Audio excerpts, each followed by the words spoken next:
ये है आजमगढ़ के कुकड़ीपुर सठियाओं में विस्तार में फैला cross valley international school. Cross valley Azamgarh में अपनी 5 अलग अलग ब्रांचेस द्वारा स्टूडेंट्स को शिक्षित कर रहा है। Cross valley school CBSE Delhi मान्यता प्राप्त स्कूलों में से एक है। क्रॉस वैली इंटरनेशनल स्कूल में क्लास नर्सरी से लेकर 12th तक के छात्रों को वेल एजुकेटेड टीचर्स द्वारा पढ़ाया जाता है, ताकि यहाँ से शिक्षा प्राप्त कर रहे स्टूडेंट्स के भविष्य के साथ कोई खिलवाड़ न हो। डायल करें 9453724198 या 9450118255। Wooden touch Bhawarnath Azamgarh, a complete hardware store. हमारे यहाँ branded plywood, flush door, designer door, PVC door, Formica, fancy hardware, kitchen की चिमनी एवं मॉड्यूलर किचन की एक्सक्लूसिव रेंज उपलब्ध। अपने आशियाने में लगाइए 4 चांद, पहुंचिए वुडन टच भवरनाथ आजमगढ़। नमस्कार, एबीसी चैनल में आपका स्वागत है। मैं हूं सचिन श्रीवास्तव और आप मेरे साथ देखेंगे आजमगढ़ से जुड़ी खबरें। आइए नजर डाल लेते हैं आज की खास खबरों पर। आजमगढ़ में कोरोना का कहर लगातार जारी है। गुरुवार को जहां 14 नए मामले सामने आए थे, वहीं शुक्रवार के दिन मेडिकल कॉलेज गोरखपुर लैब से 19 लोगों की रिपोर्ट पॉजिटिव आई है। 2 दिन में 33 नए केस सामने आने से जिला प्रशासन व स्वास्थ्य महकमे में हड़कंप मचा है। जिन 19 व्यक्तियों की रिपोर्ट पॉजिटिव आई है, उसमें शहर के सिविल लाइन स्थित साईं होटल के 2 कर्मचारी भी शामिल हैं। यहाँ राजकीय मेडिकल कॉलेज के एक स्टाफ को क्वारंटीन किया गया था। मेडिकल कॉलेज के कोरोना पॉजिटिव फार्मासिस्ट से ही यहाँ संक्रमण फैलने की आशंका है। 17 अन्य लोग प्रवासी और उनके संपर्क में आए लोग हैं। मुख्य चिकित्सा अधिकारी डॉक्टर AK मिश्रा ने बताया कि नए मरीजों को आइसोलेट किया गया है और उनकी कॉन्टैक्ट ट्रेसिंग की जा रही है। संबंधित तहसीलों से रिपोर्ट प्राप्त कर कंटेनमेंट जोन घोषित किया जाएगा। सीएमओ ने बताया कि जिन 19 व्यक्तियों की जांच रिपोर्ट पॉजिटिव आई है, उनमें जहानागंज के नेतपुर के 8 व्यक्ति, 2 व्यक्ति कलीमपुर मार्टिनगंज, 1 व्यक्ति पुरहरा मार्टिनगंज, 1 व्यक्ति रसूलपुर अहमद अली फूलपुर, 1 व्यक्ति पखपुर अहरौला, 1 व्यक्ति भानीपुर पवई फूलपुर। आजमगढ़ पब्लिक स्कूल में क्वारंटाइन 1 व्यक्ति कांकभार बनकटिया व 2 व्यक्ति शहर के सिविल लाइन स्थित साईं होटल के कर्मचारी हैं। अब जनपद में कुल मरीजों की संख्या 88 हो गई है, जिसमें से 77 सक्रिय मरीज हैं, 2 की मौत हो चुकी है और 9 मरीज स्वस्थ होकर घर जा चुके हैं। कि जनपद में अब तक कुल 88 व्यक्तियों को संक्रमण पॉजिटिव चिन्हित हुआ है, जिसमें से 77 अभी भी एक्टिव पॉजिटिव केस के रूप में उपचार के अधीन है राजकीय मेडिकल कॉलेज में। आज 19 व्यक्तियों के संक्रमित होने की पुष्टि हुई है। ये वो लोग हैं जिनको 21 तारीख को सैंपल भेजे गए थे, उसमें से जो परिणाम आए हैं उसमें से 19 पॉजिटिव आए हैं। इसमें मुख्यतः 8 लोग नेतपुरा गांव के हैं, जहां पर मुंबई से एक व्यक्ति मई के प्रारंभ में आए थे संक्रमित होकर 13 मई को, और उनके कारण से ग्राम में संक्रमण उनके परिवार आसपास के परिवेश में फैला। गांव को कंटेनमेंट जोन करने के बाद डोर टू डोर सर्वे कराया गया और डोर टू डोर सर्वे में उनके कॉन्टैक्ट ट्रेसिंग के अनुसार जो सैंपलिंग की गई, उनमें से जो काफी सैंपल भेजे गए थे उस गांव के, 8 लोगों के पॉजिटिव आए हैं। गांव ऑलरेडी कंटेनमेंट जोन में अंतर्गत है। इसके अलावा 3 हमारे जो कर्मचारी हैं स्वास्थ्य के, जो कोरोना संक्रमित व्यक्तियों के उपचार से जुड़े हुए हैं, उनको पॉजिटिव आया है। लोग फूलपुर तहसील के रहने वाले हैं जो मुंबई से आए हैं, लेकिन वो बिहार से जुड़े हुए हैं, उनको पॉजिटिव आया है। 4 लोग फूलपुर तहसील के रहने वाले हैं जो मुंबई से आए हैं, लेकिन वो रोडवेज या रेलवे स्टेशन पर ही प्राथमिक स्क्रीनिंग के बाद हॉस्पिटल क्वारंटाइन कर दिए गए थे, गांव नहीं गए थे, तो उनको उपचार के लिए भेज दिया गया, लेकिन गांव में कंटेनमेंट जोन बनाने की जरूरत नहीं पड़ी। मार्टिनगंज के एक गांव कालेपुर में 2 व्यक्ति पॉजिटिव आए, इसलिए उस गांव को राजस्व ग्राम को ही कंटेनमेंट जोन के रूप में कर दिया गया, क्योंकि वो गांव गए थे। उसी तरह मार्टिनगंज के गांव गोदहरा राजस्व ग्राम का एक दक्षिण टोला मजरा है, वहां के एक व्यक्ति पाए गए थे, उस मजरे को कंटेनमेंट जोन के रूप में निर्मित किया गया है। और तहसील सगड़ी के ग्राम कांखभार का बिपनपुर मजरा, जहां के एक व्यक्ति संक्रमित पाए गए थे, चूंकि वो एक रात वो भी गांव चले गए थे, इसलिए उस मजरे को कंटेनमेंट जोन के रूप में बनाया गया है। मंडलायुक्त करक त्रिपाठी ने कहा कि मंडल के तीनों जनपदों के जिला अस्पतालों में कोरोना वायरस संक्रमित मरीजों को छोड़कर पूर्व की भांति अन्य सभी प्रकार के इलाज जारी हैं। फ्लू के मरीजों के लिए अस्पताल में ही अलग ओपीडी संचालित है, जहां फ्लू पीड़ित मरीज आसानी से अपनी जांच इलाज करा सकते हैं। मंडलायुक्त श्रीमती त्रिपाठी शुक्रवार को अपने कार्यालय के सभागार में कोविड-19 के दृष्टिगत जनपदों में स्थापित स्पेशलिटी क्वारंटाइन सेंटर की स्थिति, L1, L2 अस्पतालों की स्थापना, L3 में भर्ती कुल मरीजों की स्थिति सहित विभिन्न बिंदुओं की समीक्षा कर रही थी। उन्होंने कहा कि चूंकि सभी जिला अस्पताल नॉन कोविड हैं और वहां कोई कोरोना पॉजिटिव या संदिग्ध मरीज नहीं रखा जाएगा, बल्कि ऐसे मरीजों को तत्काल प्रभाव से स्पेशलिटी क्वारंटाइन सेंटरों में शिफ्ट किया जा रहा है। इसलिए आमजन को भ्रमित होने की आवश्यकता नहीं है, सभी लोग पूर्व की भांति वहां अपना इलाज करा सकते हैं। उन्होंने सभी सीएमएस को स्पष्ट निर्देश दिया कि यदि कोरोना वायरस के अतिरिक्त अन्य बीमारी से ग्रसित कोई ऐसा सीरियस मरीज आता है जिसकी सैंपलिंग नहीं हुई है, तो उसे भी जिला अस्पताल में भर्ती कर उसका सैंपल लिया जाए तथा जांच रिपोर्ट का इंतजार किए बगैर उसका इलाज तत्काल शुरू किया जाए।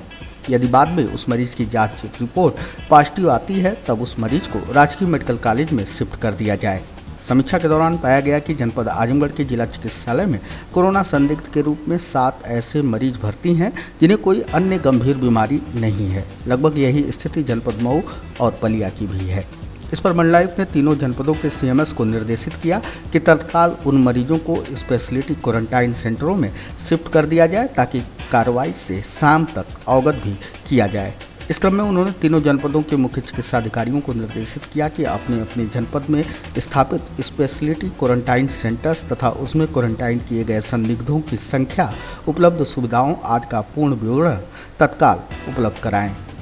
मंडलायुक्त करक त्रिपाठी ने जनपदों में स्थापित स्पेशलिटी क्वारंटाइन सेंटर्स की व्यवस्थाओं आदि की नियमित जानकारी हेतु तीनों जनपद के लिए मंडलीय अधिकारियों को नोडल अधिकारी के रूप में नामित किया है।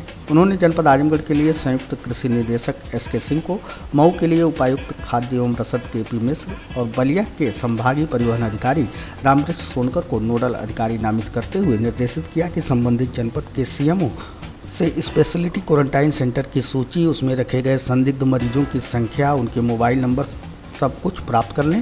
सभी मरीजों से उनके नंबर पर बात कर सेंटर की साफ सफाई, चादर बिस्तर बदले जाने की स्थिति, शौचालय की उपलब्धता, भर्ती मरीजों के प्रति चिकित्सकों के व्यवहार, वेंटिलेशन, ऑक्सीजन की उपलब्धता, पेयजल, भोजन, स्नान की व्यवस्था, सैनिटाइजेशन, स्क्रीनिंग, अन्य बिंदुओं पर फीडबैक लें तथा प्रतिदिन शाम को अपनी स्पष्ट आख्या प्रस्तुत करें। इसी के साथ उन्होंने मुख्य चिकित्सा अधिकारियों को भी निर्देशित किया कि चूंकि स्पेशलिटी क्वारंटाइन सेंटर में संदिग्ध मरीजों की संख्या प्रतिदिन घट बढ़ सकती है, इसलिए सभी सेंटर का अपडेट संबंधित नोडल अधिकारी को नियमित रूप से उपलब्ध कराते रहें। उन्होंने यह भी निर्देश दिया कि इन सेंटर्स में केवल कोरोना वायरस के संदिग्ध मरीजों को ही रखा जाए, उनकी सैंपलिंग भी तत्समय ही कराई जाए, रिपोर्ट प्राप्त होने के उपरांत अग्रेतर कार्रवाई की जाए।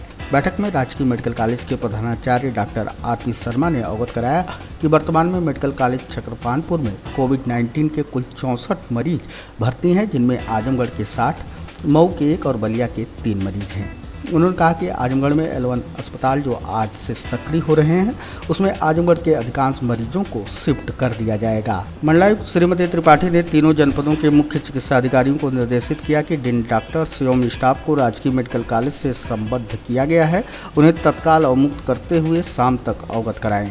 पूर्व में अवगत कराए जाने के बावजूद बैठक में अधिसूचना अभियंता, ग्रामीण अभियंत्रण उपस्थित नहीं हुए, जिस पर मंडलायुक्त ने उन्हें स्पष्टीकरण प्रस्तुत करने के निर्देश दिए हैं। आज हम लोगों ने कोविड के संबंध में जो तैयारियां थी उसकी विस्तृत समीक्षा की है और यहाँ पर कुछ कंफ्यूजन था कि जो हमारे नॉन कोविड हॉस्पिटल हैं उसमें भी कोविड पेशेंट्स संदिग्ध जो थे उनको रखा जा रहा था।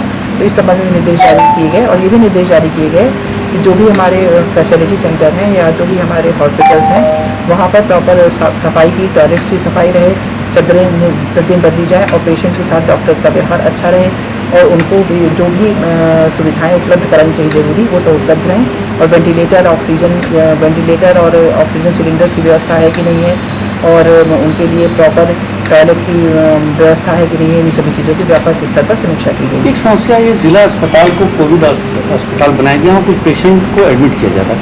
अभी एक पेशेंट की डेथ होने के बाद पूरे अस्पताल को 72 घंटे सील कर दिया। तो ये एक समस्या आ रही है कि जहाँ लोग इलाज के लिए जा रहे हैं वहाँ अगर अस्पताल को बनाया जाए तो दिक्कतें आएंगी, तो उसको कहीं शिफ्ट करने की जरूरत है। नहीं, इसी के संबंध में आज बैठक की गई थी। ये स्पष्ट शासन के निर्देश है कि कोविड और नॉन कोविड हॉस्पिटल से एकदम अलग रहेंगे। यहाँ के और हमारे मंडल के मऊ और बलिया के भी जो भी जिला अस्पताल हैं वो नॉन कोविड हॉस्पिटल हैं। वहाँ पर कोई भी कोविड का संदिग्ध मरीज या जो पॉजिटिव मरीज है नहीं रखा जाएगा। इसी संबंध में एकदम स्पष्ट निर्देश दिए गए हैं लोगों को और इस तरह के कोई प्रकरण अब आगे भविष्य में ऐसा नहीं होगा। और क्या तैयारी है कुछ अलग? इस संबंध में मैंने मेडिकल कॉलेज के प्रिंसिपल को बुलाया था। वहाँ पर L3 कैटेगरी का हॉस्पिटल स्थापित किया गया है, कोविड हॉस्पिटल। उसमें भी जो भी उनके पास चिकित्सकों की जो कमी थी उसके संबंध में भी दूसरी जगह से, दूसरे जिलों से चिकित्सकों को संबद्ध किया गया है। वेंटिलेटर्स की कमी थी उसकी व्यवस्था की गई है और बाकी चीज़ों की भी उनको L3 हॉस्पिटल को भी पर्याप्त रूप से वेल इक्विप्ड बनाया जा रहा है। जिलाधिकारी नागेंद्र प्रसाद सिंह, विशेष कार्याधिकारी राजेश कुमार एवं पुलिस अधीक्षक त्रिवेणी सिंह ने संयुक्त रूप से L1 हॉस्पिटल के समकक्ष बनाए जा रहे महामृत्युंजय डेंटल कॉलेज चंडेश्वर इटौरा आजमगढ़ एवं कंटेनमेंट जोन राजस्व ग्राम खुदातपुर तहसील सदर, सैयद बाबा कॉलोनी राजस्व ग्राम मुंडा तहसील सदर व राजस्व ग्राम खलीलाबाद तहसील सदर का निरीक्षण किया। इस अवसर पर जिलाधिकारी नागेंद्र प्रसाद सिंह ने बताया कि L1 हॉस्पिटल के समकक्ष अस्पताल में ऐसे मरीजों को रखा जाता है जिनमें सर्दी, जुकाम, खांसी व बुखार के कोई लक्षण प्रतीत नहीं होते, लेकिन वे व्यक्ति कोरोना से संक्रमित होते हैं। डीएम ने महामृत्युंजय डेंटल कॉलेज में मरीजों को भर्ती करने हेतु 48 बेड शाम तक आइसोलेशन गाइडलाइन के अनुसार पूर्ण करने के निर्देश स्वास्थ्य विभाग के अधिकारियों को दिए। कहा कि जरूरत के अनुसार इसे आगे 100 बेड तक की व्यवस्था किया जाएगा। उन्होंने कहा कि बेड की व्यवस्था, सैनिटाइजेशन का कार्य, किचन को जल्द से जल्द सक्रिय किया जाए, मेडिकल परीक्षण की पर्याप्त व्यवस्था की जाए। जिलाधिकारी ने L1 समकक्ष हॉस्पिटल CSC कोल्हापुर और CSC तरवा को जल्द से सक्रिय करने के निर्देश भी दिए। कहा कि 100 शैय्या बेड अतरौलिया को L2 हॉस्पिटल के समकक्ष बनाया गया है, जिसमें 8 बेड की व्यवस्था की गई है, जिसके लिए महिलाओं के लिए रिजर्व रखा जाएगा। जिलाधिकारी द्वारा सैयद बाबा कॉलोनी राजस्व ग्राम मुंडा तहसील सदर, राजस्व ग्राम खलीलाबाद तहसील सदर कंटेनमेंट जोन का निरीक्षण किया गया। इसी के साथ ही विशेष कार्याधिकारी राजेश कुमार द्वारा कंटेनमेंट जोन राजस्व ग्राम खुदातपुर तहसील सदर का निरीक्षण किया गया। इस अवसर पर उन्होंने कंटेनमेंट जोन के निरीक्षण में संबंधित अधिकारियों को निर्देश दिए कि दूध, फल, सब्जी, किराना के सामानों का डोर टू डोर उपलब्ध कराएं। जनपद में टिड्डी दलों के संभावित आगमन व आक्रमण को देखते हुए एक तरफ जिला प्रशासन जहां अलर्ट है तो वहीं दूसरी तरफ जमीनी स्तर पर तैयारियां लगभग सिफर हैं। ऐसा कहना इसलिए भी क्योंकि किसान प्रशासन की तैयारियों से पूरी तरह से अनभिज्ञ हैं। शुक्रवार को एबीसी चैनल ने जब जनपद के किसानों से इस बाबत जानकारी ली तो उन्होंने बताया कि उन्हें हमले की भनक है, लेकिन इस संदर्भ में प्रशासनिक स्तर पर उन्हें कोई जानकारी सहायता फिलहाल नहीं प्रदान की गई है। बचाव के लिए उन्हें सारे प्रबंध खुद तय करने हैं। टिड्डियों के संभावित आक्रमण से भयभीत किसान सरकार की तरफ उम्मीद भरी आंखों से भी देख रहे हैं। पत्ती काटते हैं, किन किन फसलों को नुकसान करते हैं? हाँ, फसलों को नुकसान करते हैं। किन किन फसल के? ये धान फसल, मकई फसल, ये सब को नुकसान करते हैं। कितना नुकसान करते होंगे? पूरा नुकसान करते हैं। कितना क्या करते हैं? बहुत ज़्यादा करते हैं। एक दो आते हैं कि कैसे आते हैं? एक दो, पहले तो हम लोग के ज़माने में तो एक ही दो ठे आते थे, ज़्यादा नहीं आते थे। अब पता नहीं कितना होंगे, पहले ज़्यादा आते थे। अब ज़्यादा आते हैं। क्या नुकसान कर देते पूरा? वे पत्ती काटते हैं और नुकसान क्या करेंगे? पत्ती काट देते हैं, फिर जो फूल वूल होता है उसको काटते हैं। हाँ, जब बाल लगता है। कितना नुकसान होता है? अब उसको कौन हम बताएंगे कि तो कहते हैं नुकसान होता है। हम लोग हाँ, फसलों को बर्बाद कर देते हैं। या सब्जियों को भी नुकसान करते हैं? हाँ, सब्जी को भी नुकसान करते हैं। ज़्यादातर क्या परेशानी की होती है? धान की ज़्यादा परेशानी होती है। हाँ, धान की ज़्यादा परेशानी होती है। इससे बचाव के लिए कोई सरकारी कुछ बताया गया कि नहीं? कुछ नहीं बताया गया है। कोई आता नहीं है तो बताएगा कहाँ से? यहाँ क्या नहीं बता रहे हैं? कोई नहीं आता यहाँ कि बताएगा कौन? हम लोग जाते हैं तो दुकान पर लोग रखे रहते हैं, जो लिया के उल्टा सीधा देते हैं, छीट देते हैं हम लोग। हाँ, तो सरकार द्वारा को बचाने कोई नहीं, सब खाली विभाग में भर्ती हो गया, कोई नहीं ले आता है। हम लोग क्या जानेंगे कि कौन आता है? सरकारी आदमी कोई नहीं आता है। उपाय बताने के लिए नहीं। इससे क्या उपाय है? हाँ, कोई नहीं आता बताने खातिर उपाय। कोई कृषि विभाग का? कृषि विभाग कोई नहीं आता है। हम लोग जानते नहीं कौन कृषि विभाग में है। नुकसान ऐसे करते हैं कि जो फसल पे गन्ने को ज़्यादा नुकसान करते हैं। गन्ने को, बाजरा को, ज्वार को, ये फसल खाते हैं। धान के फसल को खाएंगे, ये सब नुकसान करते हैं। पूरे फसल को खा जाएंगे, उसमें थोड़ी भी नहीं छोड़ते हैं। इससे बचाव के लिए आप लोग क्या करते थे? अब इसके बचाव के लिए तो हम लोग का अभी हम लोग के ज़माने में तो आया नहीं था। हम लोग जब छोटे छोटे थे तो एक बार आया था, तो लोग थाली वाली पीट के उसको घुमाते फिराते थे। लेकिन अब इसके लिए केमिकल उमिकल चला होगा, सरकार चलाई होगी, तब उसको जब देगी तो उसको इस्तेमाल किया जाएगा। अच्छा, इसका प्रकोप पहले आ चुका है? बहुत पहले की बात है। अरे वो 20 साल 25 साल पहले की बात है, आ चुका है। किस तरह का प्रकोप आया था? वही जो ये तितली होती है ना, तितली की तरह होता है। तितली की तरह होता है। वो झुंड बना करके चलती हैं, वो खाली पर फसलों को चरेंगी, गन्ने के खेत को चरेंगी। इस पत्ती को नहीं खाएंगी, गन्ने को फसल खाएंगी, ज्वार को खाएंगी, बाजरा खाएंगी, धान के फसल खाएंगी, जिसमें वो रून होता है उसी को खाती हैं। सब्जी वाले फसलों को? सब्जी वाले को नहीं खाती है। सब्जी में मूली वूली वो खा लेंगी, मूली खा लेंगी। प्याज नहीं खाती है। हाँ, झुंड से पूरा आते हाँ, पूरे झुंड से आएंगे। इधर अफवाह चल रही है कि ये शुरू हो गया पाकिस्तान से बढ़ते हुए, भारी संख्या में सब आ रहे हैं, संख्या में आ रही हैं। तो इससे अब डर लग रहा है कि नहीं आप लोगों को? हम लोगों को तो डर लग रहा है, लेकिन जब आएंगी तो सबके ऊपर न यह विपदा पड़ेगी, हम ही लोगों पर थोड़ा न पड़ेगी। सरकार इसको रोकेगी? किसान ही मार खाएगा। हाँ, किसान मार खाएगा तो सरकार है ना कि उसका भरपाई करेगी। सरकार इसके लिए कुछ उपाय नहीं बता रही आप लोगों को? अभी तो कुछ उपाय नहीं बता रही। अभी तो हम लोगों के सामने वो आई चीज़ नहीं है, जब आएगी तो देखा जाएगा। टिड्डी हमें फसल को खाने वाले कीट हैं। ये पत्ती वत्ती सब जितना गन्ना हो या मक्का हो या बाजरा हो या लोबिया हो, सब वो पत्तों में बीन कर खा जाएंगे। तो जब पत्ता नहीं रहेगा तो फसल कहाँ से आगे बढ़ेगी? किस तरह का नुकसान करते हैं? क्या पूरा खाते हैं? एक दो फसल? पूरा फसल एकदम डांटी के रह जाए, पत्ता एकदम चाट गया। इससे नुकसान क्या होगा आपको? नुकसान फसल जब पत्ता न रही तो उमन दाना का लगी, उमन बाल का लगी, उमन पैदावार का हो, पैदावार एकदम प्रभावित हो जाए। हाँ, तो आप लोगों को डर नहीं लग रहा है कि इधर जब टीवी में चैनल में चल रहा है कि टिड्डी आ रहे हैं, तो क्या आप लोग फसल की तैयारी करेंगे कि नहीं करेंगे? क्या फसल की तैयारी तो हम लोगों की हो गई है, लेकिन आएंगी तो नुकसान कर देंगी। हाँ, तो उसका भरपाई अब उसका भरपाई कौन करेगा? अब सरकार के जिम्मे है, करेगी तो करेगी, नहीं तो अपना मरिए। बचाव के लिए कुछ कर रहे हैं आप लोग?